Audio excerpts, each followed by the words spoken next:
Welcome to Channel 18 News. I'm Jim Rogers. Tuesday early voting in Hopkins County recorded 818 ballots cast in person at the Justice of the Peace Precinct 2 courtroom. The courtroom serves as the early voting place for the county. According to Debbie Shirley, Hopkins County Clerk, everything is going smoothly, just really busy in early voting. She said there have been several voters who have cast limited ballots. These individuals who are registered in another county and did not register in Hopkins County in time for this election cannot vote for local offices such as commissioners, county clerk, and so forth, but can cast ballots for statewide offices such as U.S. Senate, governor, and other Texas offices. Early voting continues through November 2nd from 8 a.m. until 5 p.m. each weekday, with the exception of Tuesday, October 30th and Thursday, November 1st. Early ballots may be cast on those days from 7 a.m. until 7 p.m. Early voting will also be available Saturday from 8 a.m. until 5 p.m. and Sunday from noon until 5 p.m. Silver Springs High School has a Veterans Day program to honor past and present military scheduled for November 9th this year. They are inviting all Hopkins County veterans, current service members, and their spouses for a reception followed by a patriotic program. The reception will begin at noon in the Silver Springs High School library on the 9th. The program will follow at 1 p.m. in the gymnasium with special performances by the Silver Springs High School band and various guests. Parking will be provided in the teacher parking lot and student parking lot. The public is invited to honor current and veteran military members at this event on November the 9th. There are just 3 performances left of The Dining Room at Main Street Theater, downtown Sulphur Springs, this Friday and Saturday nights at 7, Sunday at 2. This is an actor's play where only 6 actors portray 60 different characters. Let's find out more about The Dining Room. Good morning, David. Good morning. How you doing? Great. David Woody and also Sydney. Good morning, Sydney. Hello, how are you? Hi, Sydney Hawkins and Alden Green. Hi, how are you Good doing? Morning. Thank you. You are 3 of the 6 characters in the play. Who will just tell me about the play? Or will you all tell me about the play? Well, the play is a series of vignettes, and the only thing that connects them is that they all occur in the dining room of this one house. Okay. And it spans from the 1920s Yeah, 1920s. Maybe earlier than that. About 1900s. The 80s, yeah. up to current. Yeah, current. Okay. Oh. Fascinating. And then, now this is the second weekend, and of course, if you don't already associate David Woody with our Main Street Theater and Sulphur Springs Community Players, that's where the play will be, downtown at 225 Main Street, right next to Muddy Jake's. So last weekend, we were there first. Last weekend was the first 3 nights, and this weekend we'll have 3 nights of the play. Yes, ma'am. Thursday, Friday, Saturday, and a Sunday matinee. Okay, Yes. 7 p.m. on the evenings. Now, what do you call a play that has few characters doing many roles? Is there a name for that? Difficult. Difficult? We tend to call it an actor's play Okay. Right. Okay. because you have the actors being stretched. Yes. They have to use a lot of their abilities Skills. to create different characters. Alden, have you done one like this before? Oh my goodness. Well, I mean, I would say, I don't think a radio play is similar, but in a radio play, like, we do get to play multiple characters, but this is definitely different because obviously you're not on the radio. You're actually using your full, like, theatrical abilities. You're moving around and you're developing more intimate relationships, especially physically, you know. So this is probably my first one I've done like this, and it's been very interesting. So costume changes, voice changes, Yes. accents. We aren't doing accents, but pitch and variation in our tone changes from character to character because we play a range of ages from little kids to older adults and stuff like that. So it's a very wide range of costume changes and really just accessories because we have a base costume that we use, and we change accessories and our vocals and our stature and everything, how we move and Yes. everything like that. So yes. Now, Sydney was telling me earlier that you had a history with this play. Yes, ma'am. I was in this show my junior year of high school at Sulphur Springs, and it was directed by Desi Ferris and Lachey Woodard. And we did this show a little differently because it calls for 6 actors, but we had more than 6 actors because we had a big group of talented people. And so when I did the show, I was only about 4 characters instead of right now we're each about 10 characters. And so the experience was a little different, but I fell in love with the show and I really enjoyed doing it the first time, and I was ecstatic to audition again for this show. So I was excited, and I'm glad to be a part of it. So, David, this is called Dining Room or The Dining Room, The dining, dining room. and it takes place in a dining room of a home. Right. Yes. Okay. What else will the audience experience? Let's say just initially. Well, each of the vignettes, you can't classify this as a comedy or a drama Right. because it has ranges of all of it. Right. There's some scenes that are very poignant.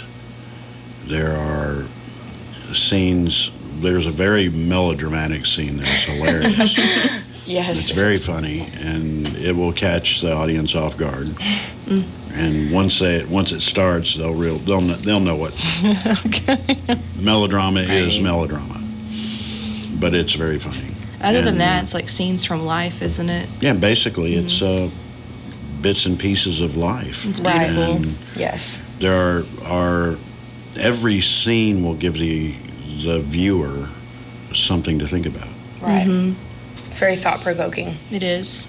And relatable, Yes, definitely. which is what makes it such an intimate play to Yes. me. Right, of course. Very well done. So the 6 characters, who are also, besides the 3 of you, Yes. Kelsey Horton and Jaden and Cameron McGraw. and so each carries about 10 Yes, ma'am. characters. Yes, ma'am. Director is, Lloyd Turney. tell me about Lloyd Turney. Lloyd came to us to audition for 39 Steps, and he did a wonderful job. And over the course of rehearsals and so forth, I got to know him and some of his history. He teaches music, grades K through 5, think over so. in Dallas Yes. at a school district, and he lives in Greenville, and he has directed shows in Rockwall, McKinney, Dallas. When he came to do the 39 Steps, he had just finished directing Oklahoma Whoa. for Rockwall. Okay, musicals included. So So it is good for us to have Lloyd Turney in our midst. I think Yes. so. Yes. Very much. Yes. I think so. He's an excellent director.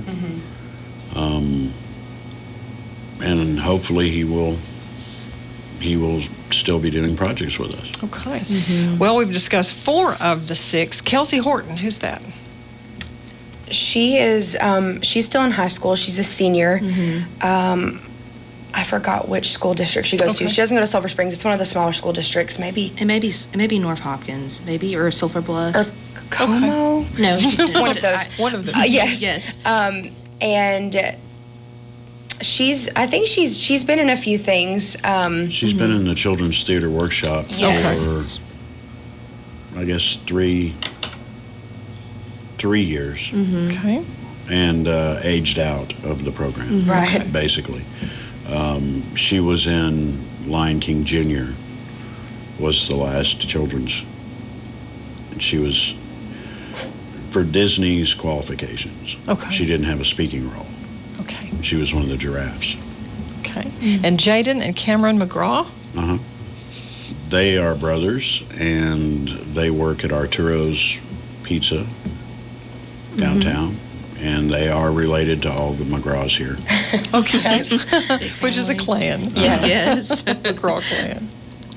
Well, The show will again take the stage this Friday night at 7. Yes, ma'am. And then Saturday, then the matinee Sunday, and then that is the end of the dining room Correct. for this run. Of course, Main Street Theater will have a Christmas show and a whole season next year, which I hope we can touch on before we have to close today. To get seats to see the play, call the box office 885-0107 and or online. Right. Or just at the door. Okay, at the door, sure. Yes, ma'am. The website online or email. Let's see, the website is communityplayersinc.com, I believe. I believe so. It's Definitely been an ink changed in a there. couple of times. We will get the poster and check it out. Actually, I probably have it right here. Communityplayersinc.com. You're absolutely right. Perfect. Awesome.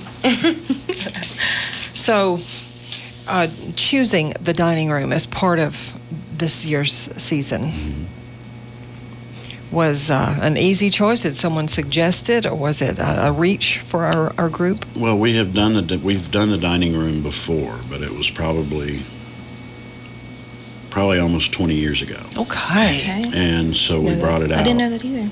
We brought it out again because it's a good show. Oh, yeah. We are working on putting together our season for next year. Okay. And we haven't got it set yet. But we have several good shows that we're looking at. What we would like to do is to get our season for 2019 and 2020 set. And then that way we can, in 2020, set the season for Sure. 2021 and stay ahead of. Okay, certainly. stay And ahead. we are coming up on a big anniversary soon, as far as community players. 30-something? Oh, Are we 40 yet? it's a little vague. We're not 40 yet. We're somewhere between 35 and 37.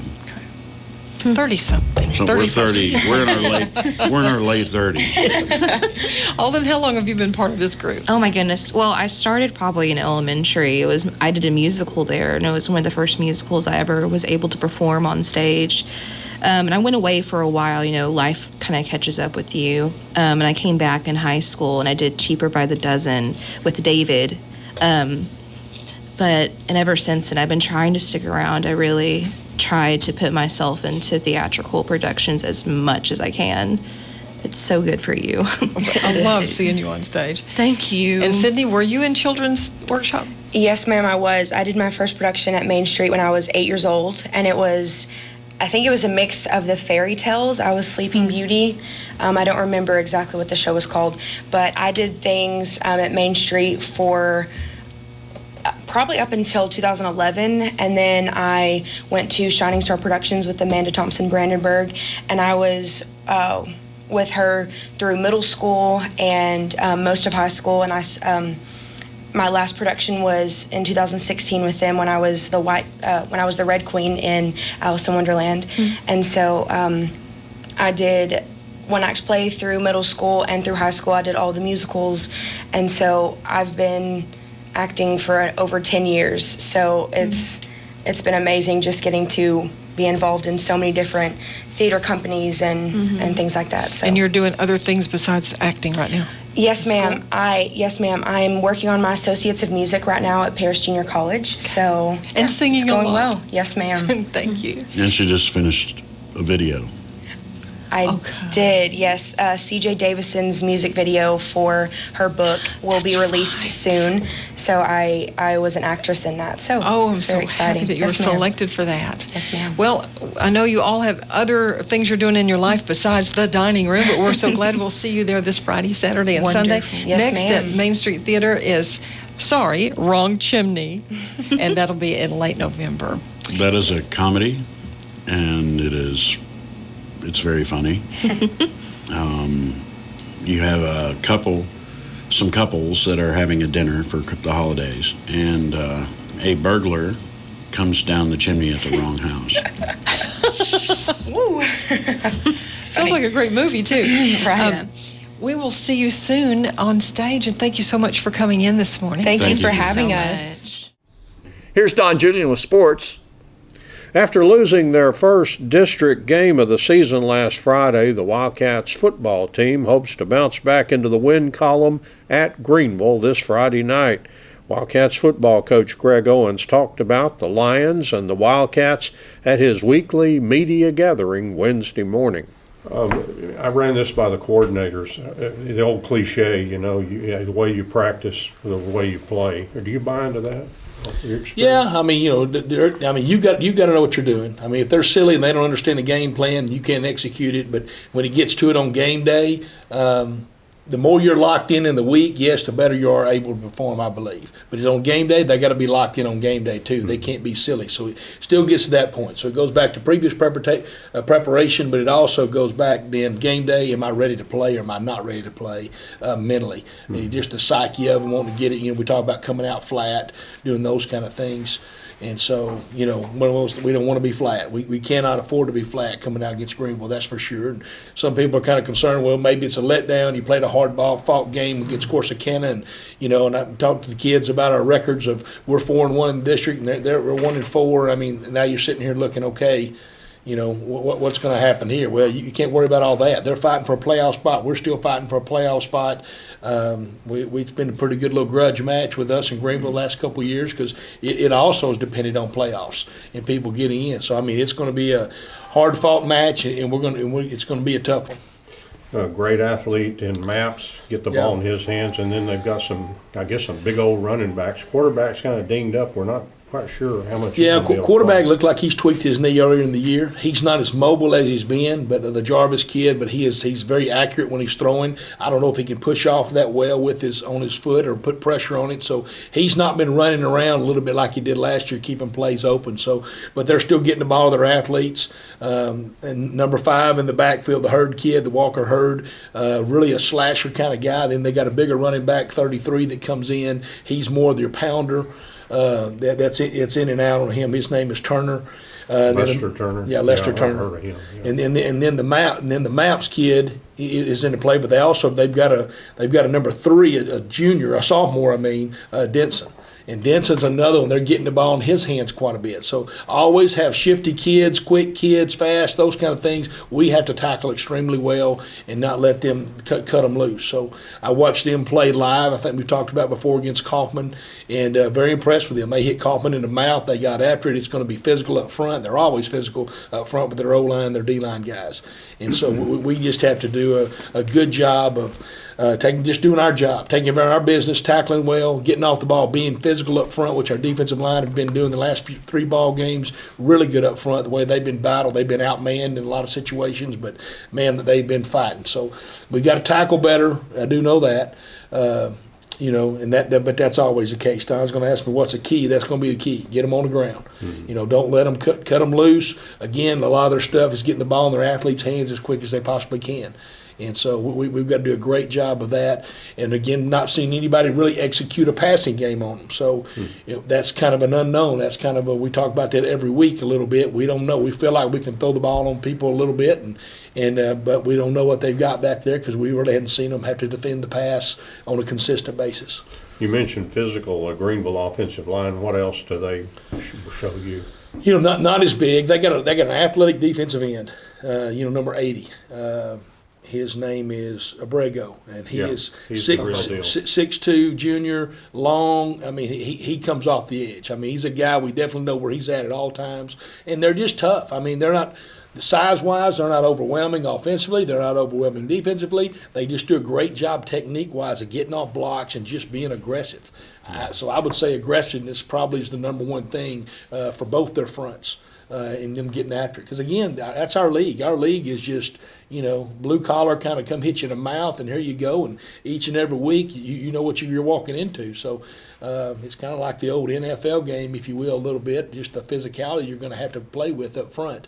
Not a whole lot of finesse. Now, you always bragged on the nose guard for Royce City a lot. Now, Abrego, Matt says he thinks he's maybe the best defensive end that we may have faced this year. Yeah, that's saying a lot. We've seen some great. I would agree with that. I mean, he's just a long guy. Again, super long, athletic. Can really explosive off the guy. But I still hold number 94. had high regard from Roy City. They did a great job. Their defense probably overall has been the best we've seen too. Wow. They're as a whole, they understand their fits and all that. Maybe not the most athletic in every position, but their fits at Roy City were really good. And these guys, they junk it up just a little bit, but I mean, for the most part, they're just coming off the ball and getting after you and kind of playing a base defense, and then they'll heat you up when they need to heat you up. All right. Are they mainly a running team on offense?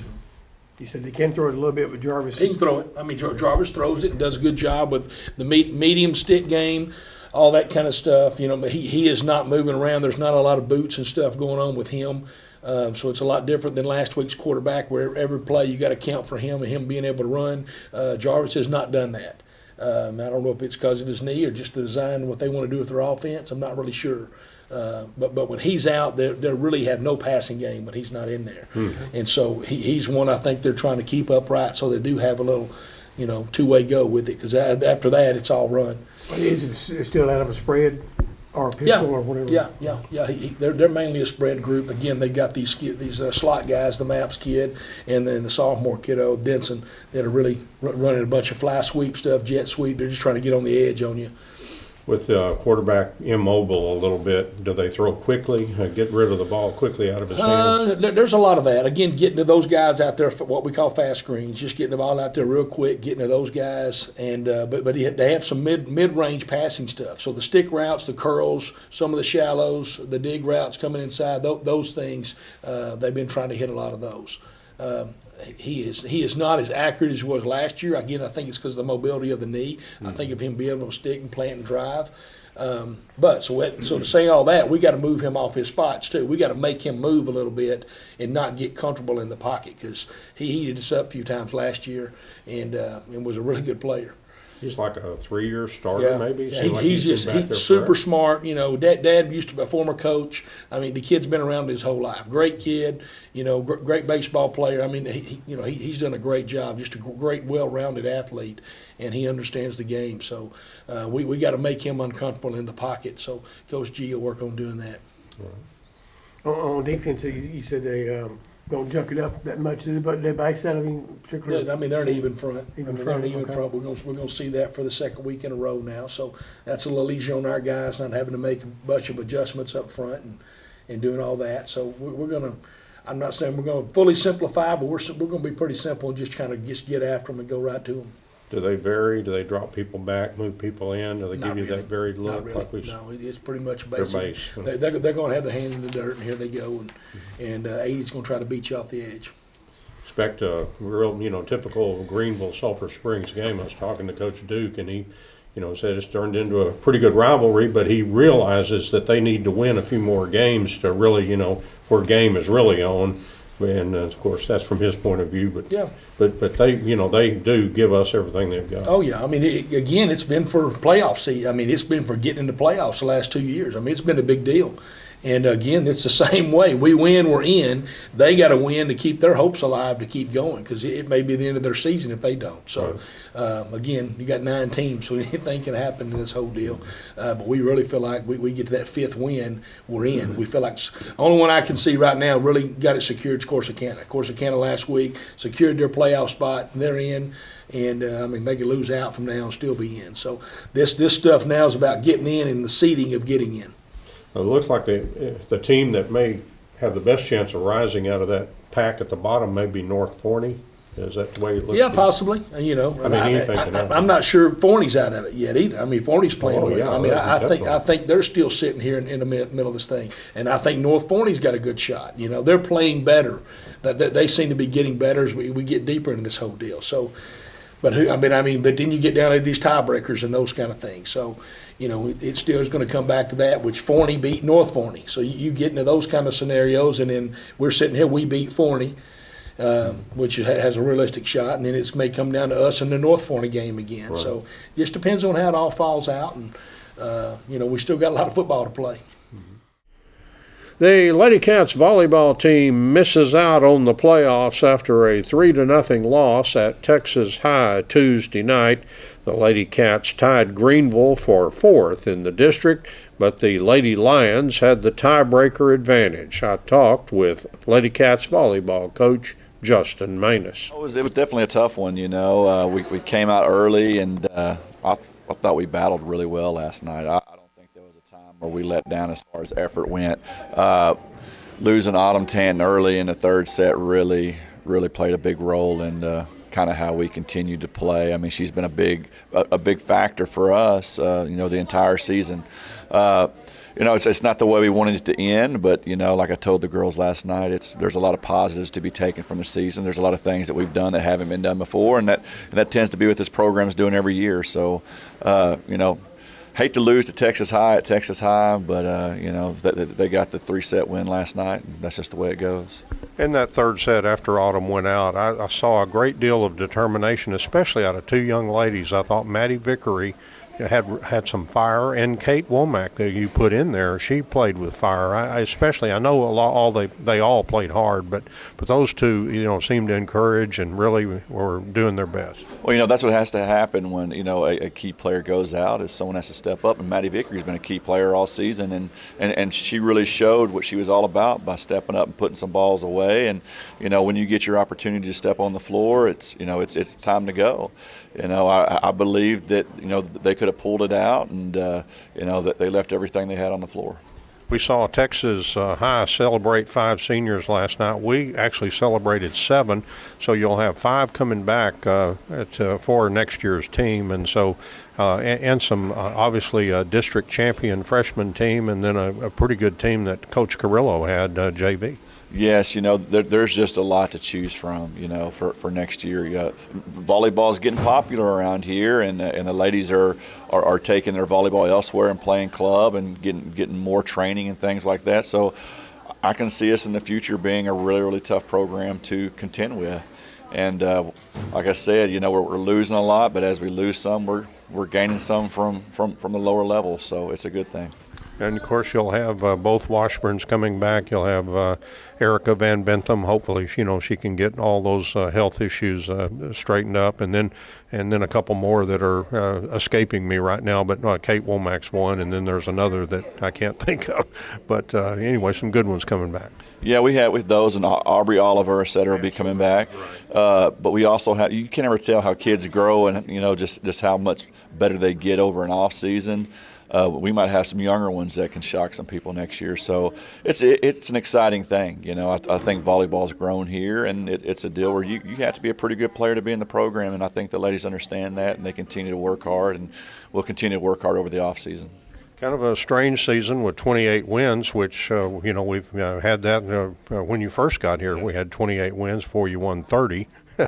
But or maybe it's the other way around, but, you know, a good solid season, just, you know, kind of got into district and got tangled up some way. Yeah, you know, we were talking about that last night. To win 28 and, you know, not even be able to make the playoffs is crazy, but, you know, that's just the way sports are. I mean, you can be rolling 1 second and be snake bit the next. And, you know, like I told the girls, you know, last night, I said, you guys need to think that, you know, we were ranked 11th in the state. That's never happened here. We won the Wills Point tournament. We've never won the Wills Point tournament. So there's a lot of things to look back on and think positive about. Of course, we wanted to be in the playoffs. We gave it our best shot. It just wasn't our year. But, you know, they've helped the program grow in the right direction. I'm sure you probably wish it was the first day of practice already, or maybe you would like a week off or something. You know, I want to give them probably a week off, but we definitely need to hit the weight room and you know, work on our verticals and just do a lot of positional training. We have some young ones get to have a lot to learn, but strength does a lot for you, so we're definitely going to be key in the weight room as for us. We have some off-season kind of stuff where they'll be playing a little bit unorganized. I guess you can't organize anything, I don't think. Yeah, we have spring league that usually starts up around April, somewhere in there, but up until that point we'll just be training positional, just inter-squad scrimmaging, things like that. Without much fanfare, Lady Cats freshman volleyball coach Jared Hammock has captured 4 straight district championships. The Lady Cats freshmen defeated Texas High 2-1 Tuesday in Texarkana prior to the varsity match on Tuesday night. The score was 25-16, then 23-25, and 25-16. The Lady Cats freshmen were a perfect 10-0 in district play, and their season record was a stellar 27-3. Coach Hammock said his first 2 seasons as a freshman volleyball coach, his teams actually finished second in district to Hallsville. If he keeps this up, we may have to consider him a volleyball coach who just happens to coach baseball. Also Tuesday, the Lady Cats JV, coached by David Carrillo, defeated Texas High in Texarkana 2-1. The Lady Cats JV dropped the first set to the Lady Tigers JV 27-25 before rallying to win the next two 25-9 and 25-23. Thanks for watching Channel 18 News. Have a great evening.